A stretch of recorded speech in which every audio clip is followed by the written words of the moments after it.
The Bristol University females, in Prince Harry's opinion, are very fit. According to reports, Prince Harry also spent the evening at Stokes Croft's infamous Lakota nightclub. In his recently released autobiography, Spare, Prince Harry shares tales from both his early life as a prince and his life as a non-prince. Harry remembers talking to his caretaker at Eton College about his college options in chapter 38 of the book, and he mentions that the University of Bristol is one school he is considering to study the history of art. But he chose this course because many gorgeous girls took this topic at the university, not because it was academically superior.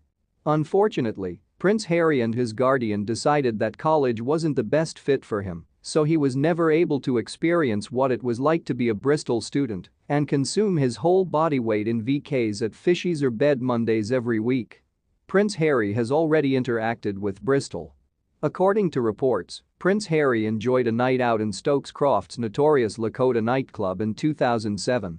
According to reports, Prince Harry shelled out £12 to see French DJ Etienne de Crecy at a Bristol University event put on by first-year students to benefit the charity For Dementia.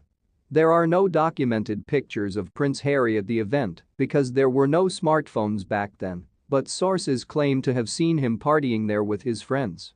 He also missed his previous caretaker's planned reunion at Eton the following day because of the night in Lakota, who was probably right that university wasn't the best choice for him. After Harry's assertions, Kate Middleton emphasizes the significance of emotional support for children. In his book, Spare, Prince Harry discussed his early years. Kate, Princess of Wales, recently spoke about the importance of emotional support for children under the age of 5 in order for them to develop into content and healthy adults.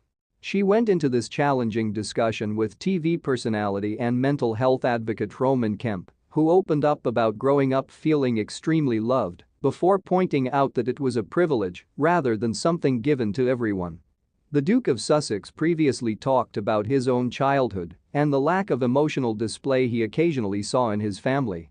This conversation, which was shared earlier this week as part of the princess's promotion of her most recent early years campaign, Shaping Us, follows. When the Duke made an appearance in an episode of Dax Shepard's Armchair Expert podcast in May 2021, he talked openly about what it means to be born into the firm. Harry compared his life as a royal to a cross between The Truman Show and living in a zoo. Following the Hollywood star's assertion that the Duke was the fifth in line responded, "The biggest problem for me was that, being born into it, you inherit the risk. It was kind of like being cast into a movie without being asked. You are forced to inherit every component of it. Additionally, they feel that they own you because of the way the UK media operates."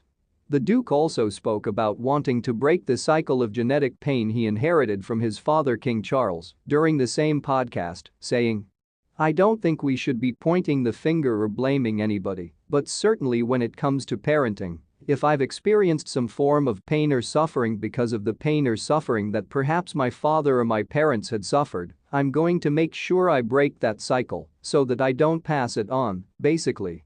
Harry's memoir Spare, which was published in January, had a number of themes, one of which was his tense relationship with the media.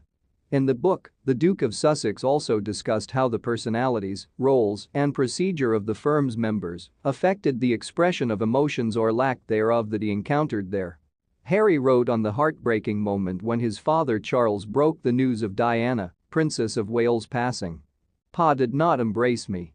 He wasn't very good at expressing his emotions in casual situations, so how could anyone expect him to do so in this situation?"